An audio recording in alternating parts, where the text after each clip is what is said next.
Hello, my dear lore seekers. Welcome back to another evening of shared stories. Tonight, our journey takes us into the shadows of the wizarding world, to a life defined by pain, passion, and the terrible weight of secrets. We will trace the story of a boy born between two worlds, a man who walked a razor's edge between light and darkness, and a love that echoed long after its tragic end. So settle in, quiet your mind, and let us uncover the complete, tragic biography of the half-blood prince, Severus Snape. Before we begin, if you find value in our stories, please take a moment to like and subscribe, or check out our Patreon link in the description below. Your support is what allows us to continue these journeys together. We appreciate it more than you know. And now, let's begin. Our story begins not in a world of gleaming castles or enchanted forests, but in the grim, forgotten heart of Muggle England. It begins in a place called Cokeworth, a run-down mill town scarred by the slow decay of industry. Imagine a dark, dirty river, its banks strewn with rubbish and overgrown with weeds, snaking its way past the skeletal remains of an abandoned mill, its tall chimney standing like a shadowy, ominous tombstone against a perpetually gray sky.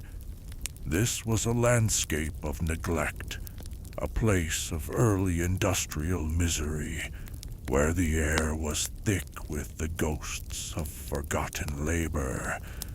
And in the bleakest corner of this town, there was a street named Spinner's End.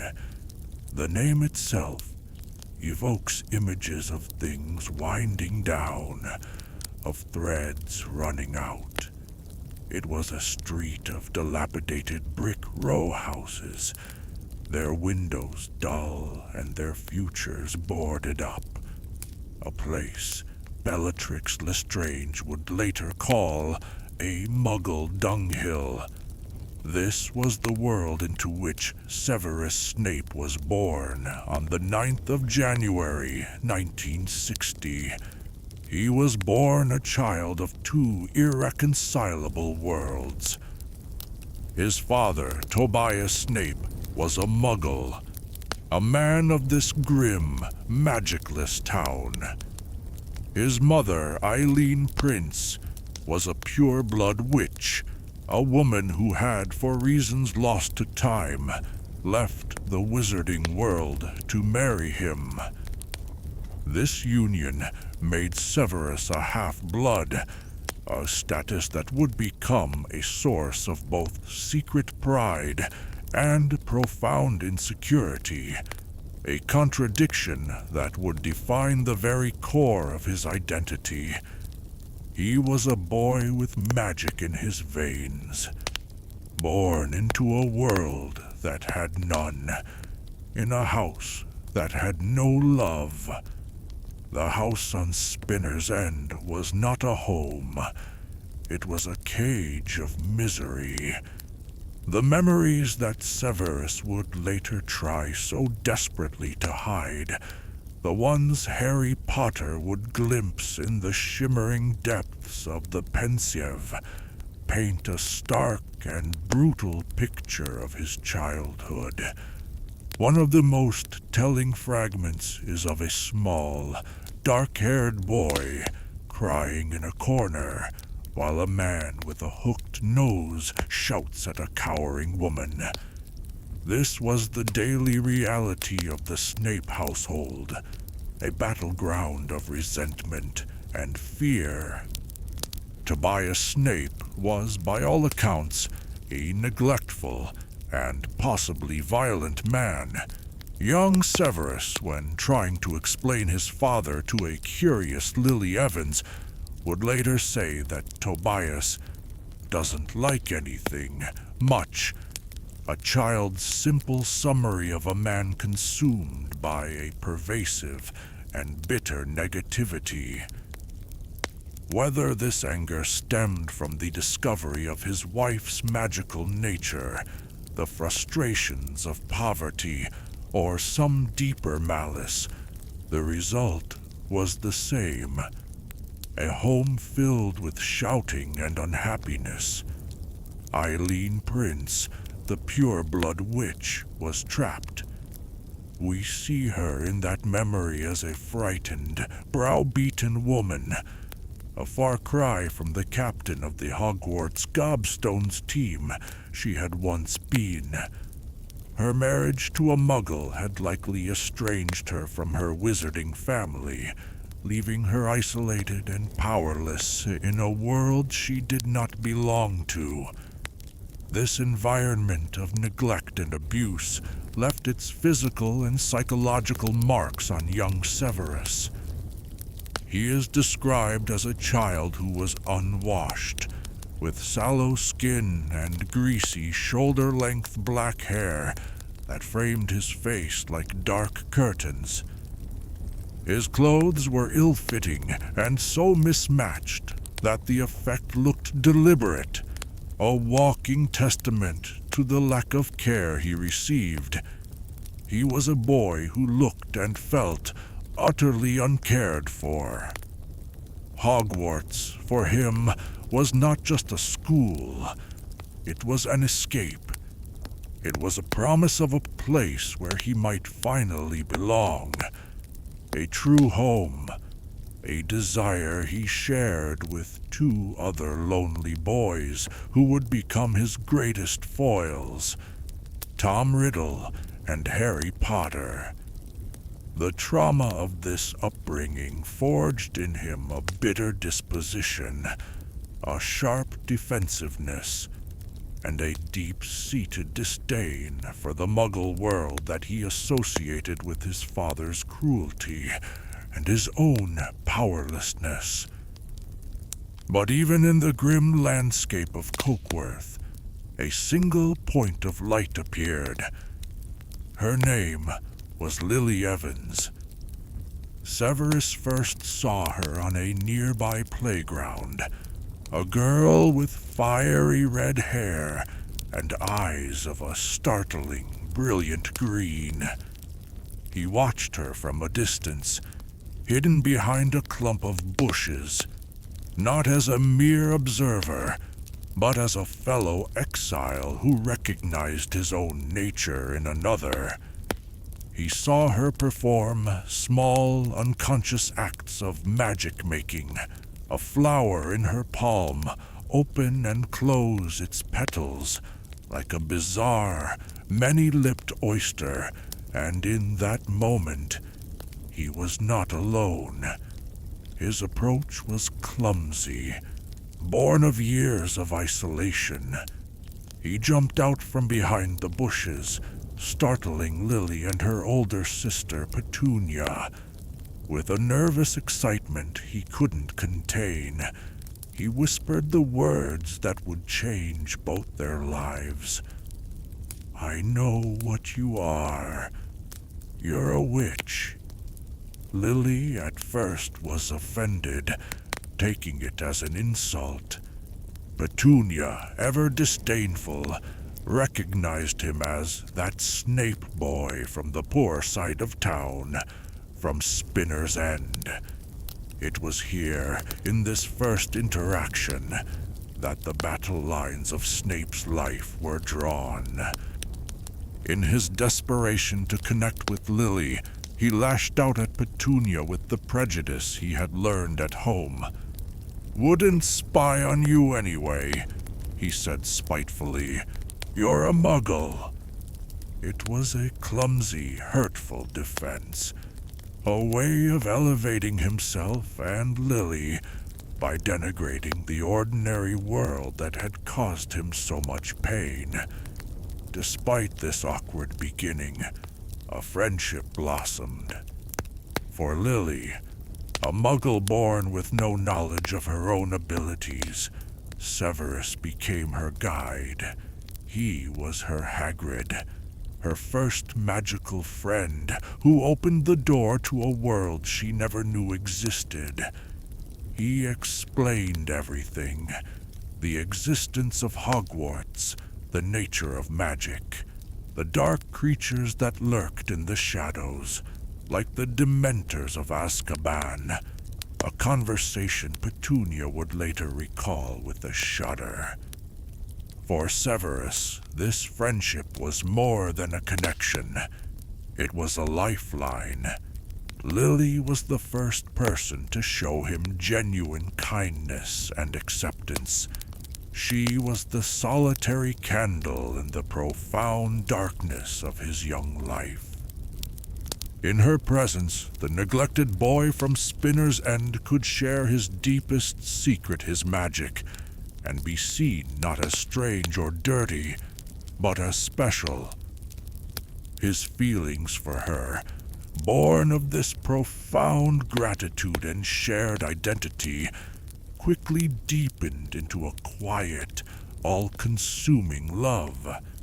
Even as his friendship with Lily gave him a sense of belonging, the name he carried remained a brand of his father's world, a constant reminder of the abuse and poverty he longed to escape.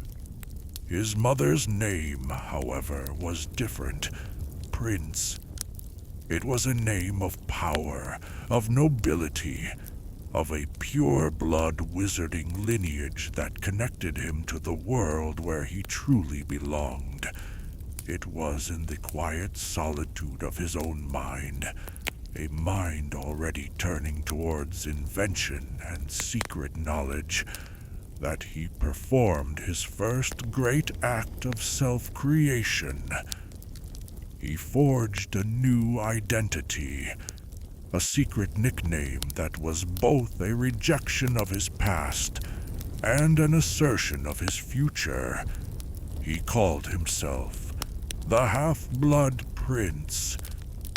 This was more than just a clever play on his parentage. It was a profound psychological shield. The identity of Severus Snape was that of a victim poor, neglected, abused by a Muggle father. But the Half-Blood Prince was something else entirely. He was a figure of mystique and power, a wizard of noble magical ancestry on his mother's side, whose genius was his own. This persona became the vessel for his prodigious talents, the secret author of the spells he would invent and the potion improvements he would discover. It was an armor built of words, designed to protect the vulnerable boy from the harsh realities of Spinner's End. By creating the prince, Severus was attempting to transform himself from the boy who cried in the corner into a master of his own destiny, a prince of his own shadowed kingdom. It was a desperate, brilliant act of a child determined to be defined not by the world that had hurt him, but by the magic he was certain would save him. The journey to Hogwarts on September 1st, 1971, was the culmination of all of Severus's hopes. Finally, he was leaving the grim world of Cokeworth behind for the sanctuary of magic. He found a seat in a compartment on the Hogwarts Express with Lily, the one constant good in his life, and for a moment the future seemed bright. But the outside world, in all its arrogance and casual cruelty, soon intruded. The compartment door slid open to reveal two boys, James Potter and Sirius Black. The confrontation was immediate and prophetic. James, with an air of easy confidence that Severus had never known, boasted of his family's Gryffindor heritage and spoke with open contempt for Slytherin House. When Snape made a small, disparaging noise, James turned on him instantly. "Got a problem with that?" The conversation quickly devolved into mockery. Sirius jeered at Snape, questioning if he was either brawny or brainy, and James roared with laughter. As Lily, disgusted, tried to lead Severus away, James made a deliberate attempt to trip him, calling out the first of many cruel nicknames, "See ya, Snivellus." In those few moments, the central conflict of Snape's school years was forged. He had met his tormentors, and they had marked him as their target before the train had even reached its destination. The schism that began on the train was solidified by the sorting hat. As Severus had hoped, he was placed in Slytherin, the house of ambition, cunning, and his mother's lineage. But his hope that Lily would join him was dashed. He watched with a heart full of bitter disappointment as the hat shouted Gryffindor.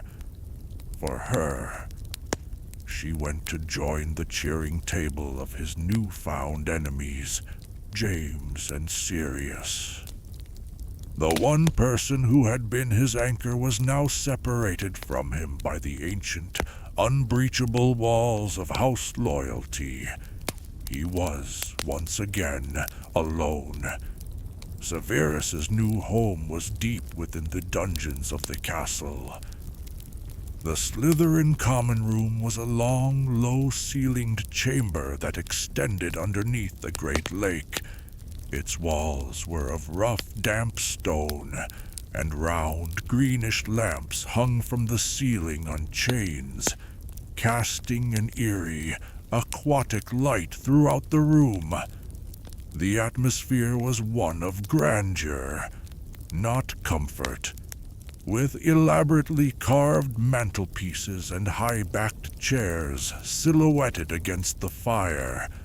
Skulls and tapestries adorned the walls, and the windows looked out into the murky depths of the lake, where the giant squid might occasionally drift past.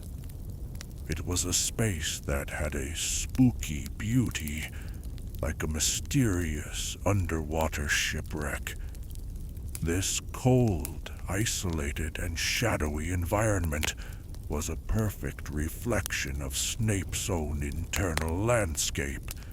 It was a place for secrets, for ambition, for a boy who felt more at home in the dark than in the light. Further into the dungeons was another space that would become his true domain, the potions classroom. The room was even colder than the common room, a place where students could see their breath in the winter. The walls were lined with glass jars containing pickled animals, their pale forms floating in murky liquid. Work tables were set with steaming cauldrons, brass scales, and jars of strange ingredients. In one corner, a stone gargoyle spouted icy water into a basin. This place, for all its gloom, was a sanctuary of order and precision. Here, the chaotic emotions of the world above could be distilled into the subtle science and exact art of potion making. It was a place of control, a place where Snape's keen intellect and meticulous nature could flourish. While others saw a creepy dungeon, Severus Snape saw a laboratory where he could prove his worth and exercise his power. From his very first day, Snape's talent was undeniable. He was a true prodigy, particularly in potions and the dark arts. His potions professor and head of house, Horace Slughorn, recognized his brilliance and invited him into the prestigious Slug Club, a collection of students Slughorn deemed most likely to succeed. However, Slughorn seemed to have little hope for Snape's future beyond his academic talent, keeping his photograph tucked away behind those of more charismatic students. Snape's fascination with the dark arts was already profound. Sirius Black would later recall that Snape knew more curses when he arrived at school than half the kids in 7th year. This genius was not passive. It was creative, inventive, and increasingly dark. During his years at Hogwarts, his old copy of Advanced Potion Making became a canvas for his brilliance. He filled its margins with annotations, correcting the printed instructions and improving upon established recipes with an almost arrogant confidence. But more than that, he used the book as his private grimoire, inventing and recording his own spells. Some were practical, like Muffliato, which filled the ears of anyone nearby with a buzzing sound to allow for private conversation. Some were mischievous, like Langlock, which glued a victim's tongue to the roof of their mouth. And some were born of the cruelty he endured, like Levicorpus, a non-verbal spell that hoisted a person into the air by their ankle. And then there was his signature creation, a curse of terrible violence, Sectum Sempra, a spell for enemies. The invention of such a curse reveals the torment and rage simmering beneath his quiet, sullen exterior. He was not just a victim. He was arming himself, forging weapons in the crucible of his own misery. He did not walk this path entirely alone. He found a place within a gang of fellow Slytherins, students like Avery and Mulciber, who shared his fascination with the dark arts and pure blood ideology. Lily would later refer to them as his precious little Death Eater friends. This was not a friendship of warmth and loyalty like the one he had with Lily. It was a group bound by shared ambition and a hunger for power. Among them was an older, influential student, the suave and wealthy Lucius Malfoy. Lucius was 5 years ahead of Snape, but they were in Slytherin together for 2 years, and it's likely that Lucius, a prefect and already a favorite of Slughorn, took the gifted but socially isolated Snape under his wing, grooming him for future service to the Dark Lord. This circle offered Snape something he desperately craved, a sense of belonging and the promise of respect. It was a dark reflection of the camaraderie the Marauders shared, and it pulled him ever further from Lily's world, while Snape found a fragile sense of belonging in the Slytherin dungeons. The world outside them was a landscape of relentless persecution. The animosity that began on the Hogwarts Express festered into what has been explicitly described as relentless bullying. This was not a simple school rivalry where both sides gave as good as they got. It was a sustained campaign of harassment waged by James Potter and Sirius Black two of the most popular and charismatic students in the school against a boy who was poor, socially awkward, and friendless outside of his own house. They hunted him in the corridors, hexing him for their own amusement. They christened him with the humiliating nickname Snivelus, a cruel pun on his name that they used to mock and belittle him at every opportunity. Their cruelty escalated beyond simple jinxes. In their 5th year, Sirius Black, in a fit of what he called amusement, played a prank that could have easily ended in murder. He told Snape how to get past the Whomping Willow, knowing that it would lead him directly to the Shrieking Shack, where Remus Lupin, a werewolf, was undergoing his monthly transformation. It was only James Potter's last-minute intervention that saved Snape's life. This was not a joke.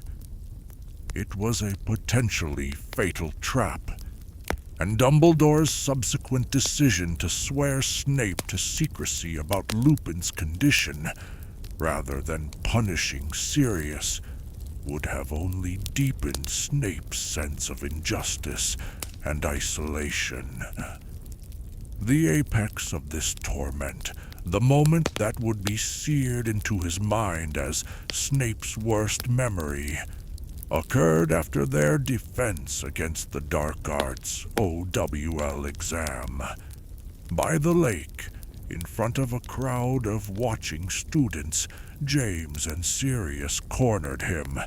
James, seeking to impress Lily, attacked Snape without provocation. It's more the fact that he exists, if you know what I mean, James said, to the laughter of the crowd. They hit him with an impediment jinx, knocking him off his feet. Then, James used the Levi Corpus spell, hoisting Snape into the air by his ankle, his robes falling over his head to expose his skinny legs and graying, dingy underpants to the jeering students. It was an act of profound public humiliation, a physical and psychological assault designed to strip him of any shred of dignity. He was utterly powerless, a puppet for his tormentors' entertainment. It was into this scene of degradation that Lily Evans stepped.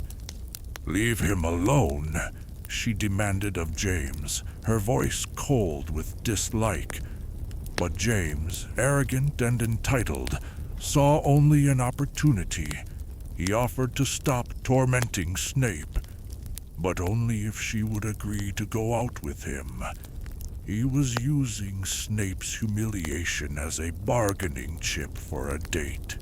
Snape, dangling upside down, managed to fire a curse that gashed James's face, but he was immediately overpowered again. As he lay crumpled on the ground, Lily once more came to his defense, her own wand now drawn. In that moment, Snape was faced with an unbearable choice. He was being rescued by the girl he loved from the boy he hated, a public confirmation of his own weakness.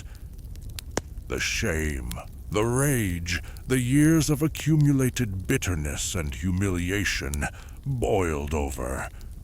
And in that catastrophic moment, he lashed out not at his attackers, but at his savior. "I don't need help from filthy little mudbloods like her." The word, a vile, racist slur, hung in the air like poison. Lily blinked, her face frozen. The friendship was shattered in that single, unforgivable instant. He knew it the moment he said it. Later that night, he waited outside the Gryffindor common room, sleeping on the cold stone floor, desperate to apologize. When Lily finally emerged, his apology was frantic, but it was too late. Her rejection was absolute, and it went deeper than the slur itself. "I've made excuses for you for years," she told him. "None of my friends can understand why I even talk to you. You and your precious little Death Eater friends. You've chosen your way. I've chosen mine." She saw the path he was on, the dark magic he embraced, the company he kept. The word mudblood was not an isolated mistake. It was a symptom of the disease that had taken root in his soul. And so he lost her, and he lost the only person who had ever shown him kindness. It becomes clear, looking back, that the bullying he endured was not merely a sad backdrop to his story. It was a direct and powerful catalyst. The constant torment and powerlessness he felt at the hands of the marauders created a desperate hunger for strength and belonging. He found that strength in the dark arts, and that belonging among the other isolated, ambitious Slytherins who were already on the path to becoming Death Eaters. This was the very path that Lily found so abhorrent. The bullying, therefore, did not just happen alongside the dissolution of their friendship. It actively drove him down the road that made their continued friendship impossible. He was pushed into a corner by his tormentors, and in that corner, the only allies he could find were the shadows. By seeking the power to defend himself, he became the very thing his only friend could not abide. With Lily's final words echoing in his ears, "You've chosen your way. I've chosen mine." Severus Snape's last tether to the world of light and kindness was definitively cut. He had lost the only person who had ever seen the good in him, the only person he had ever truly loved. The psychological void left by her absence was immense, and he filled it with the only things he had left: his prodigious talent, his simmering resentment, and his ambition. After graduating from Hogwarts in the summer of 1978, the path he had been walking for years reached its grim and inevitable destination. Severus Snape joined the Death Eaters.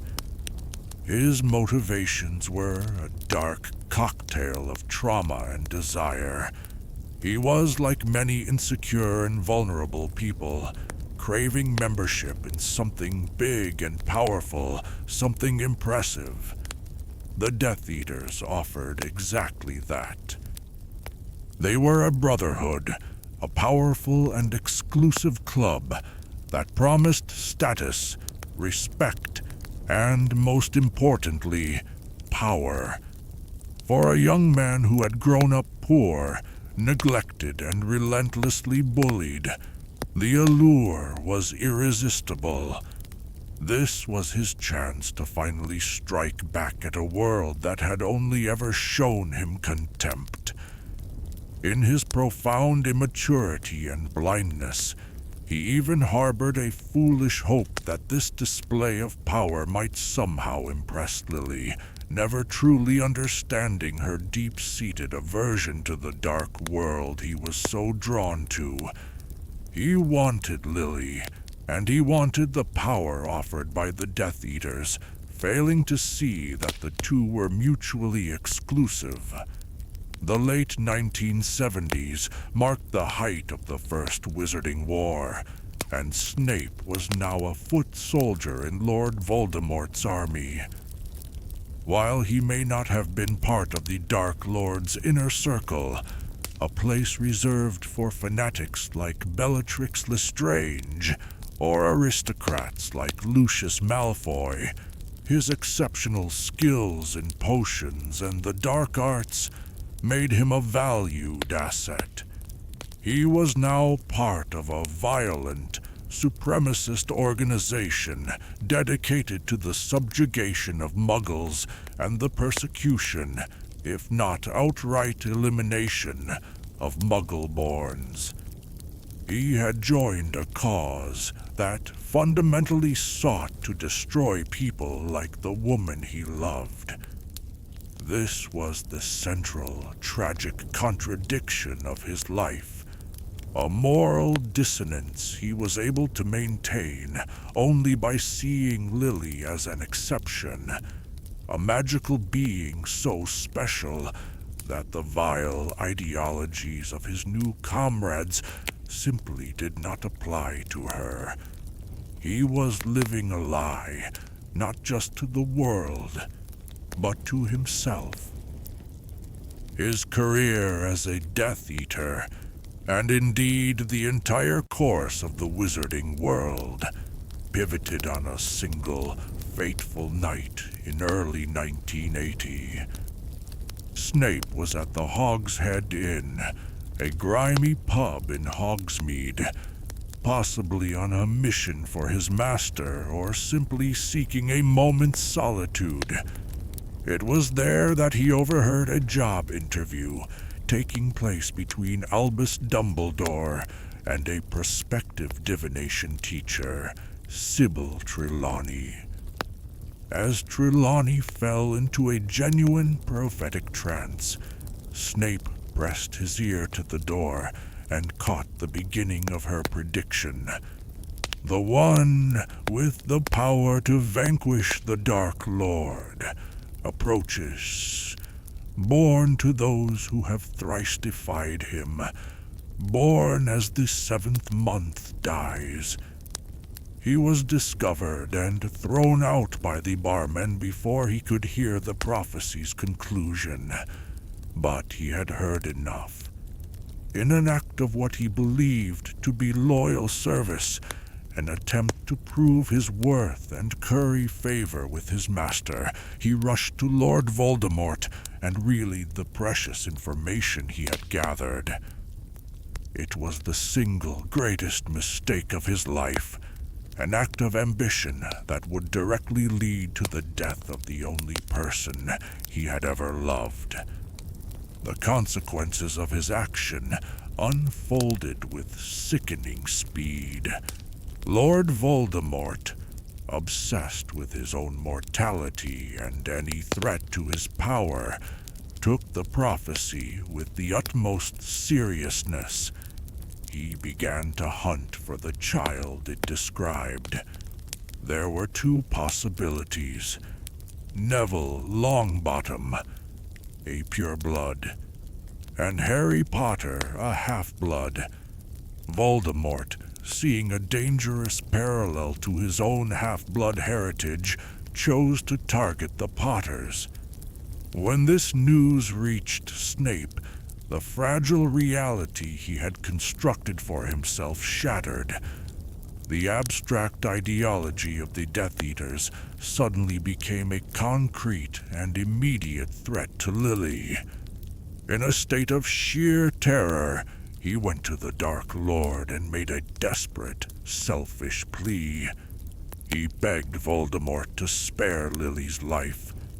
He did not ask for the safety of her husband, James, nor for her infant son, Harry. He asked only for her. Spare the woman was the extent of his request. Voldemort, who could not comprehend love but understood desire, agreed, perhaps amused by his servant's obsession. But Snape knew better than to trust the Dark Lord's word. Terrified and out of options, Snape committed the ultimate act of treason against his master. he sought out the one man Voldemort feared, Albus Dumbledore. Their secret meeting took place on a desolate, windy hilltop, a suitably dramatic setting for the confession that would change the course of the war. Snape, frantic with fear, revealed everything: the prophecy, Voldemort's intention to hunt the Potters, and his own terror for Lily's life. He begged Dumbledore to hide them all. Dumbledore, ever the master strategist, saw not just a terrified man, but a powerful new weapon. His response was cold and calculating. "And what will you give me in exchange, Severus?" Snape's reply was total and absolute, a surrender of his entire being. Anything. In that moment, he ceased to be Voldemort's servant and became Dumbledore's man. He had traded one master for another, but this time his service was pledged not for power or belonging, but for the life of Lily Evans. Dumbledore acted on Snape's information, warning the Potters and urging them to go into hiding under the Fidelius charm. But as we know, their trust was misplaced. Their secret keeper, Peter Pettigrew, betrayed them. On Halloween night, 1981, Voldemort arrived in Godric's Hollow. He murdered James Potter without a second thought. He offered Lily the chance to step aside, a promise made to his servant Snape. She refused, shielding her son with her own body, and Voldemort cut her down as well. But her sacrifice, an act of pure, selfless love, created a magical protection so powerful that the killing curse rebounded, destroying Voldemort's body and leaving the infant Harry with nothing but a lightning bolt scar. The news of Lily's death utterly destroyed Snape. In Dumbledore's office, surrounded by the spinning silver instruments of the headmaster, his grief was a raw, gaping wound. He confessed to Dumbledore that he wished he were dead himself. But Dumbledore, ever pragmatic, saw an opportunity in Snape's despair. "And what use would that be to anyone?" he asked coldly. "You know how and why she died. Make sure it was not in vain. Help me protect Lily's son." This was the new bargain, the continuation of the vow made on the hilltop. Snape's service would now be a penance. He agreed, but on one deeply revealing condition. "No one can know," he insisted. "I shall never reveal the best of you, Severus," Dumbledore promised. Snape's atonement had to be a secret, a private burden. He could not bear for the world, and especially not for Lily's son, to know that his actions were motivated by love. His grief and guilt were too profound to be seen. From this moment forward, his love for Lily transformed. It was no longer the possessive, unrequited infatuation of his youth, nor the desperate bargaining of a man trying to save her life. It became the singular driving force behind a lifetime of atonement. His own role in her death was a sin he could never forgive himself for, and protecting Harry, the living legacy of her sacrifice, was the only penance he could offer. He was no longer obsessed with possessing Lily. He was now devoted to honoring her memory. His love, purified by tragedy and guilt, became a selfless, secret, and life-defining mission. Following Voldemort's fall, Albus Dumbledore vouched for Severus Snape, securing him a pardon from the Ministry of Magic and a post at Hogwarts. He was appointed Potions Master, and, in a move that must have been a bitter irony for many, the head of Slytherin House. This position provided him with the perfect cover. To the world, he was a reformed Death Eater, granted a second chance by Dumbledore's infamous magnanimity. In reality, he was now Dumbledore's most valuable spy, his life at Hogwarts a long, patient wait for the Dark Lord's inevitable return. His classroom in the dungeons became his kingdom, and he ruled it with an iron fist. His teaching style was a direct extension of his own personality, cold, precise, sarcastic, and relentlessly cruel. He had the gift of keeping a class silent without effort. He spoke in whispers that carried to every corner of the chilly dungeon, his words dripping with disdain for the dunderheads he was forced to teach. He showed blatant favoritism to his own Slytherin students, while systematically bullying others, most notably the clumsy and insecure Neville Longbottom, whose greatest fear would eventually take the shape of his Potions Master. He also reserved a special kind of intellectual contempt for Hermione Granger, punishing her for her eagerness to answer questions by dubbing her an insufferable know-it-all. He was a miserable, bitter man, and he seemed determined to inflict that misery upon every student who crossed his path, creating an atmosphere of fear that stifled learning for all but the most resilient. For 10 years, Snape lived this double life, teaching, waiting, and nursing his private grief. Then, in 1991, Harry Potter arrived at Hogwarts. The first time Snape laid eyes on him in the Great Hall, the moment was electric. Harry's scar, the mark of Voldemort's curse, burned with a searing pain, and Snape's black eyes fixed on him with an immediate, visceral hatred.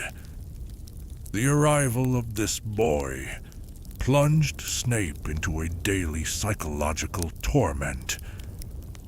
Harry was a living paradox, the embodiment of everything Snape loved and everything he loathed. He was the spitting image of James Potter, the arrogant bully who had made Snape's school years a living hell, and who had ultimately won the love of his life. Every time Snape looked at Harry's messy black hair, his glasses, his very posture, he saw the ghost of his greatest enemy.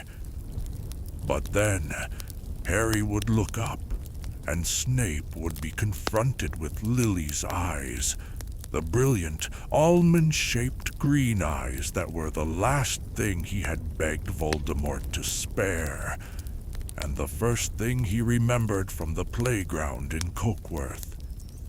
Harry was a constant, walking reminder of his deepest love, his most profound failure, and his most bitter hatred. This internal war manifested in his bafflingly contradictory behavior towards Harry. His outward actions were consistently hostile, yet time and again, when Harry was in true peril, Snape was there, a shadowy guardian operating from the wings. In Harry's first year, it was Snape who was the true hero of the story. though Harry and his friends were convinced he was the villain. When Professor Quirrell, secretly possessed by Voldemort, jinxed Harry's broom during a Quidditch match, it was Snape who was muttering the counter-curse, his gaze fixed on Harry, saving his life even as Hermione, believing Snape to be the attacker, set his robes on fire. It was Snape who confronted Quirrell in the Forbidden Forest, and who faced the three-headed dog Fluffy to try and stop the theft of the stone. He was protecting Harry from the very beginning, all while subjecting him to merciless bullying in the classroom. In his second year, his contributions were more subtle, but no less crucial. He provided Hermione with the knowledge and, indirectly, the ingredients from his private stores to brew the complex polyjuice potion, a key element in their investigation. More importantly, during the short-lived dueling club, it was Snape who taught Harry the disarming charm, Expelliarmus. This simple defensive spell would become Harry's signature, the magical tool he would rely on more than any other, a gift from the man who despised him. In his third year, his duality was on full display. He diligently brewed the complex Wolfsbane potion for Remus Lupin every month, a difficult and thankless task to help his former rival manage his lycanthropy. Yet, when he believed Sirius Black, the man he held responsible for betraying Lily, had cornered Harry in the Shrieking Shack, his rage was explosive and deranged. He was prepared to see Sirius receive the Dementor's kiss, consumed by a decades-old thirst for vengeance. But in the chaotic moments that followed, when Lupin transformed into a full-blown werewolf, Snape's first instinctual action was to place himself in front of Harry, Ron, and Hermione, shielding them from the danger. It was a fleeting, non-verbal act of pure protection. This pattern continued. In Harry's fourth year, upon seeing the dark mark burn on his arm once more, it was Snape who answered Dumbledore's call, willingly showing his restored mark to a disbelieving Minister Fudge, and embarking on the terrifying mission to return to Voldemort's side as a spy. Then, in his fifth year, he was tasked with teaching Harry occlumency, a vital defense against Voldemort's mental intrusions. The lessons were a disaster.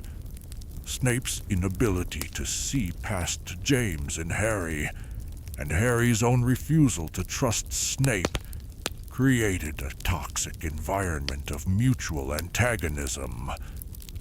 The lessons culminated in Harry breaking into Snape's pensieve and witnessing his worst memory, a violation that shattered any hope of progress and deepened their mutual loathing.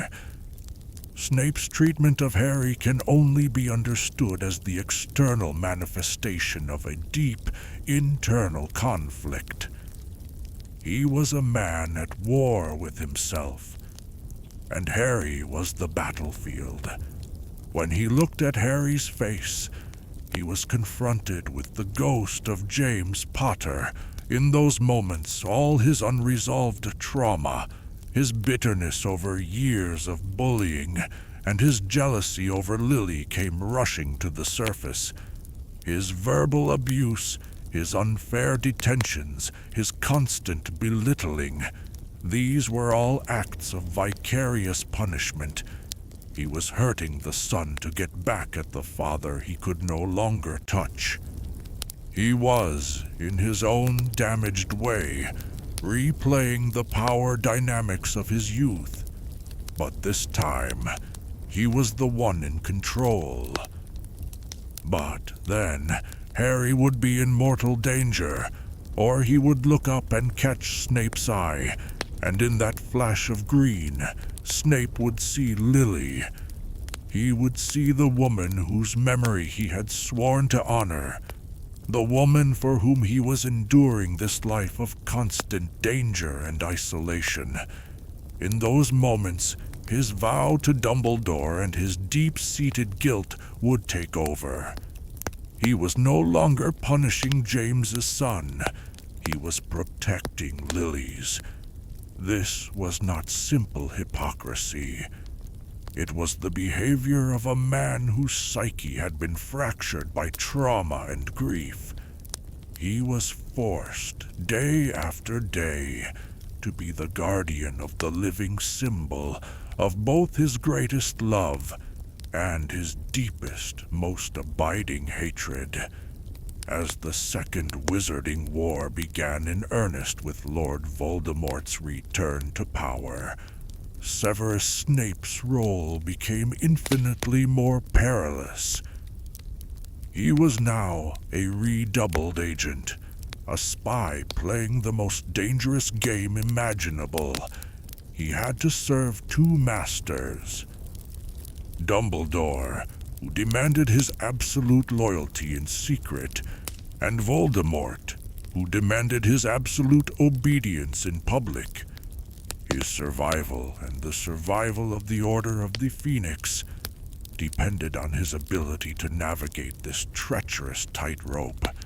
His greatest weapon in this endeavor was his mastery of occlumency. He was such an accomplished practitioner that he could shield his thoughts from the most powerful legilimens the world had ever known, Lord Voldemort himself. He had to live a life of constant vigilance, enduring the open suspicion of Order members like Sirius Black, who saw him only as a traitor, and the simmering paranoia of his fellow Death Eaters, who never fully trusted the man who had escaped Azkaban. The summer before Harry's 6th year, this precarious balance was put to its most severe test.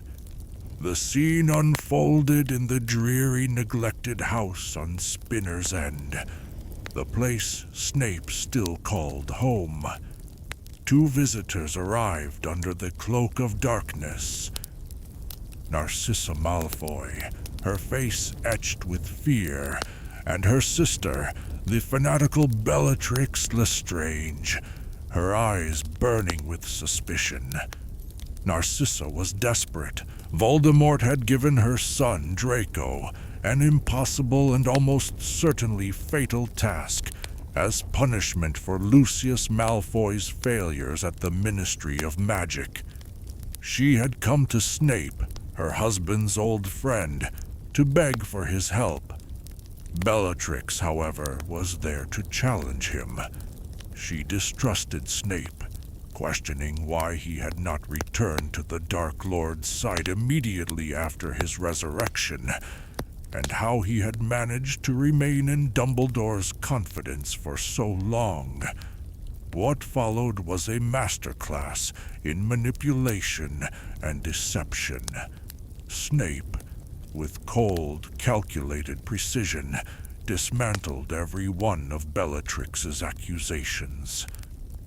He explained that he had remained at Hogwarts on Dumbledore's orders, that his delayed return was a calculated move to maintain his cover, and that he had been feeding Dumbledore information that was carefully curated to mislead the Order without truly harming the Dark Lord's plans. He played on Bellatrix's own fanaticism, mocking her for being useless to Voldemort while imprisoned in Azkaban, while he, Snape, had been working in the heart of the enemy's camp. he twisted every truth into a convincing lie, painting a portrait of a cunning and patient servant who had played a long and difficult game for his master. But Narcissa's desperation and Bellatrix's paranoia demanded more than just words. Bellatrix, seeking to trap him, issued the ultimate challenge: make the unbreakable vow. An unbreakable vow is a magical oath that, if broken, results in the death of the one who swore it. To refuse would be to confirm Bellatrix's suspicions and likely earn him a death sentence from Voldemort. To accept was to bind his life and soul to a promise he might not be able to keep. With Bellatrix acting as the bonder, her wand tip resting on their clasped hands, the vow was made. First, Snape swore to watch over Draco as he attempted to fulfill the Dark Lord's wishes. A tongue of liquid fire shot from Bellatrix's wand and wrapped around their hands. Second, he swore to protect Draco from harm to the best of his ability. A second strand of fire intertwined with the first. And finally, the most terrible part of the oath. And should it prove necessary, if it seems Draco will fail, will you yourself carry out the deed that the Dark Lord has ordered Draco to perform? Snape's hand twitched within Narcissa's at this final clause. It was a flicker of his internal horror, the only sign of the trap closing around him. But he had no choice. He answered, "I will." A third strand of fire bound them, sealing his fate. The deed Voldemort had ordered Draco to perform was the murder of Albus Dumbledore. What no one in that grim room knew, what even the Dark Lord did not suspect, was that Snape was not the only one playing a long game. Albus Dumbledore was already a dying man. In his hunt for Voldemort's Horcruxes, he had found Marvol O'Gaunt's ring. Recognizing it as the Resurrection Stone, one of the Deathly Hallows, he had rashly put it on, hoping to see his lost family once more. He had forgotten in that moment of weakness that it was also a Horcrux, protected by a curse of devastating power. Snape, with his profound knowledge of the dark arts, had managed to contain the curse to Dumbledore's hand, leaving it blackened and withered. But he could not stop its spread. He had given the headmaster at most a year to live. Dumbledore, ever the master strategist, decided to use his own death as a final, crucial move in the war against Voldemort. He knew of Voldemort's plan for Draco, and he saw a way to turn it to his advantage. In a quiet, devastating conversation within the headmaster's office, Dumbledore gave Snape his final, most terrible order. When the time came, Snape himself must be the one to kill him. This plan served multiple purposes. It would spare young Draco's soul from the act of murder, an act that Dumbledore believed would rip it apart. It would provide Dumbledore with a more dignified and controlled end than the slow, painful death the curse promised. And, most importantly, it would place Severus Snape in a position of seemingly unshakable trust at Lord Voldemort's side making him the most valuable spy the Order could possibly have. Snape was horrified. He argued. He protested, but Dumbledore was resolute. The plan was set. Snape's reaction to this burden was one of anguish, captured in his desperate question. "And my soul, Dumbledore. Mine."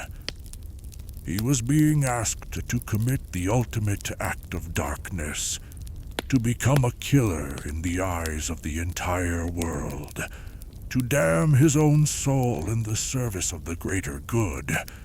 It was the ultimate sacrifice, the final, agonizing test of his loyalty. The plan came to its terrible fruition on the night of the Battle of the Astronomy Tower. Death Eaters, smuggled into the castle by Draco Malfoy, using a pair of vanishing cabinets, swarmed into Hogwarts. Dumbledore, weakened from his journey to retrieve another Horcrux, was cornered atop the tallest tower. A disarmed Dumbledore faced a terrified Draco, who could not bring himself to cast the killing curse. Then, Snape arrived. From Harry's hiding place below, the scene was one of ultimate betrayal. Snape stepped forward, his face unreadable. Dumbledore's last words were a quiet plea, a confirmation of their secret pact. "Severus, please." Snape raised his wand and uttered the two words that would forever brand him as a traitor in the eyes of the entire world. Avada Kedavra. The jet of green light struck Dumbledore, and the headmaster fell from the tower, a silent, broken doll. In the chaos that followed, Snape fled the castle. He was confronted by a grief-stricken and enraged Harry, who pursued him across the grounds, hurling curses. Snape, even in his flight, did not try to kill Harry. He merely deflected his spells, all the while goading him, trying to teach him even in that moment of supposed betrayal. When Harry tried to use one of Snape's own invented spells against him, Snape's pain and rage erupted. "You dare use my own spells against me, Potter? It was I who invented them, I, the Half-Blood Prince." It was a moment where all of his identities, the hated professor, the secret protector, the boy genius from the dungeons, collided in a maelstrom of grief and fury. He had fulfilled his terrible promise, and in doing so, had sealed his own isolation, becoming the most hated man in the wizarding world. In the dark year that followed Dumbledore's death, the wizarding world fell under the shadow of Lord Voldemort. The Ministry of Magic was overthrown, and Hogwarts was transformed from a school of learning into a bastion of pure blood ideology and dark arts indoctrination. And at its head, appointed by the Dark Lord himself, was the man the world believed to be Dumbledore's murderer, Headmaster Severus Snape. His position was the most dangerous imaginable. He was a puppet ruler, forced to preside over a reign of terror administered by two sadistic Death Eaters, the siblings Alecto and Amicus Caro. They were put in charge of discipline and the newly renamed Dark Arts class, and they took to their work with relish. Students were tortured for minor infractions. The Cruciatus Curse was practiced on first years in detention, and a climate of fear permeated the ancient castle.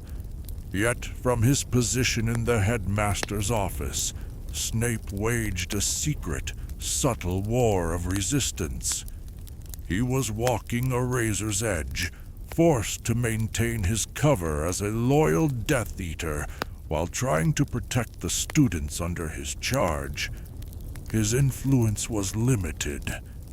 He could not openly defy the Carrows or Voldemort's orders without exposing himself and being killed, which would leave the students completely at their mercy. So he worked in the shadows. Neville Longbottom would later recount that they hardly ever saw Snape, that the Carrows were the real problem. Snape did what he could to mitigate their cruelty, to prevent unnecessary bloodshed where possible. His most notable act of protection came when Neville, Ginny Weasley, and Luna Lovegood were caught attempting to steal the Sword of Gryffindor. Rather than turning them over to the Carrows for a brutal punishment, Snape assigned them detention with Hagrid in the Forbidden Forest, a punishment that was, in reality, a safe evening with a trusted friend and member of the Order of the Phoenix. It was a clever subversion of his authority, a small act of mercy disguised as discipline. His most important mission during this time came not from Voldemort, but from the portrait of Albus Dumbledore that now hung in the headmaster's office. Dumbledore's final plan required that Harry Potter be given the real Sword of Gryffindor, the only weapon capable of destroying the remaining Horcruxes. It had to be delivered under conditions of need and valor, and Snape was the one who had to orchestrate it. Tracking the trio to their hiding place in the Forest of Dean, Snape took the sword and placed it at the bottom of a frozen pond. Then, to guide Harry to the weapon without revealing himself, he performed the most revealing piece of magic of his entire life. He cast his Patronus. From the tip of his wand burst a brilliant, shimmering silver dough. It was the exact same form as Lily Potter's Patronus. This ethereal creature of light trotted through the dark forest, its silent presence guiding Harry to the spot where the sword lay hidden. A Patronus is a magical manifestation of one's happiest memories, one's purest self, the very essence of one's soul. That Snape's Patronus took the form of a doe was the ultimate, undeniable proof of his lifelong, unwavering love for Lily. This was not a conscious choice. A wizard cannot choose their Patronus form. It was a reflection of the deepest truth of his being. This symbolism runs even deeper. Lily's doe Patronus was the perfect complement to her husband's animagus form, and Patronus a stag. In a final, heartbreaking irony, Severus Snape, the man who had despised James Potter with every fiber of his being, produced a Patronus that was the soulmate to his rivals. His love for Lily was so absolute that it transcended his hatred, creating a magical symbol of unity with the man she had chosen, all because their lives, their love, and their magic were centered on the same person. The silver doe was not just a guide. It was Snape's soul, laid bare, a physical manifestation of his love, his grief, and his entire life's purpose. The last and most terrible secret Dumbledore had shared with Snape was revealed in another memory from the headmaster's office. Dumbledore explained that on the night Voldemort attacked the Potters, a fragment of the Dark Lord's soul had splintered off and latched onto the only living thing in the room, Harry. Harry himself was an accidental Horcrux, and for Voldemort to be truly mortal, Harry Potter must die. Snape's reaction was one of pure, unadulterated horror. All these years he had protected the boy, spied, lied, and put himself in mortal danger, all to keep Lily's son safe. And now Dumbledore was telling him it was all for nothing. "You've kept him alive so he can die at the proper moment," Snape said, his voice full of revulsion. "You've been raising him like a pig for slaughter." It was in this moment of profound betrayal and anguish that Dumbledore, perhaps for the first time, seemed to misunderstand Snape's motivations. "But this is touching, Severus," Dumbledore said seriously. "Have you grown to care for the boy after all?" Snape's response was not in words, but in magic. "For him," he shouted, "expecto patronum." And from his wand burst the silver dough. It landed on the office floor, bounded across the room, and soared out of the window. Dumbledore watched it go, and when he turned back to Snape, his eyes were full of tears. He finally understood the depth and endurance of Snape's love. "Lily," he whispered, "after all this time."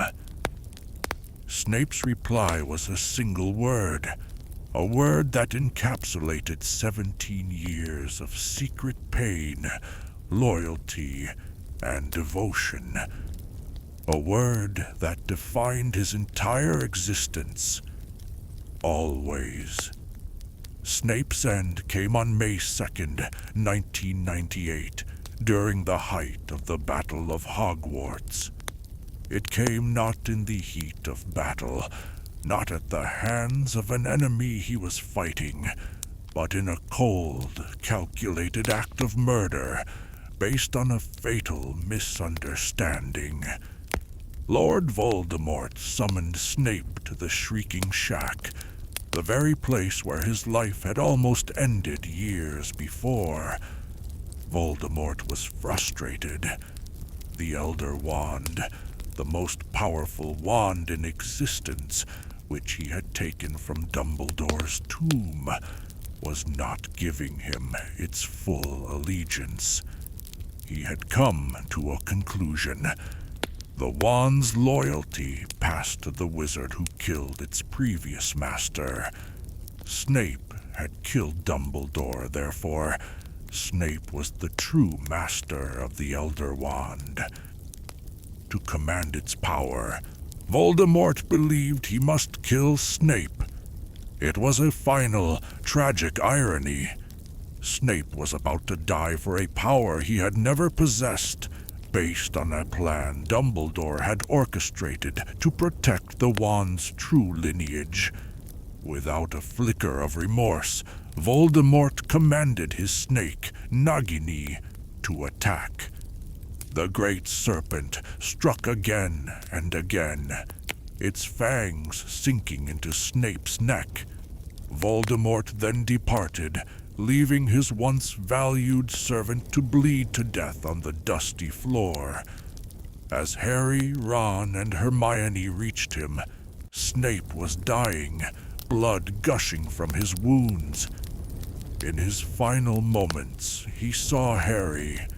He grabbed the front of Harry's robes and pulled him close. A silvery substance, a mix of memories and thoughts, began to pour from his mouth, his ears. his eyes. "Take it. Take it," he whispered. Hermione provided a flask, and Harry collected the precious memories, the story of the prince's tale. With his last ounce of strength, Snape uttered his final words. A request that was not for Harry, but for the part of Harry that belonged to his mother. "Look at me." The green eyes found the black. For a second, Snape looked into the eyes of the woman he had loved his entire life. And then, something in the dark pair seemed to vanish, leaving them fixed, blank, and empty. The hand holding Harry's robes thudded to the floor, and Severus Snape moved no more. In the headmaster's office, with Voldemort's ultimatum of 1 hour hanging over him, Harry poured Snape's memories into the pensieve. He plunged into the story of the thin, sallow boy from Spinner's End.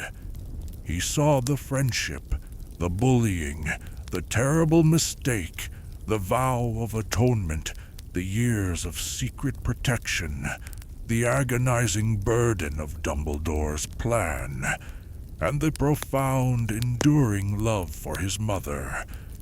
In those shimmering memories, the entire tragic scope of Snape's life was finally revealed.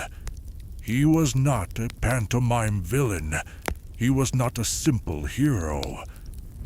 He was a deeply flawed, profoundly traumatized man who had made terrible choices in his youth. He was cruel, bitter, and a bully, but he was also capable of staggering bravery and a love so powerful it defined his every action for half his life. His life was a testament to the fact that there are no simple good men or bad men, only complex human beings full of light and shadow. His redemption was not found in a grand public act of heroism, but in a lifetime of secret, thankless sacrifice. Years later, standing on platform 9 3/4 with his own son, Harry Potter would offer the final, most fitting tribute. He would speak of the 2 headmasters of Hogwarts he was named for. One of them, he would say, was a Slytherin, and he was probably the bravest man I ever knew. In that simple act of naming, of forgiveness and understanding, the legacy of the Half-Blood Prince was finally brought out of the shadows and into the light. Thank you for joining me on this journey into the life of one of the wizarding world's most complex souls. Until next time, stay safe and sweet dreams.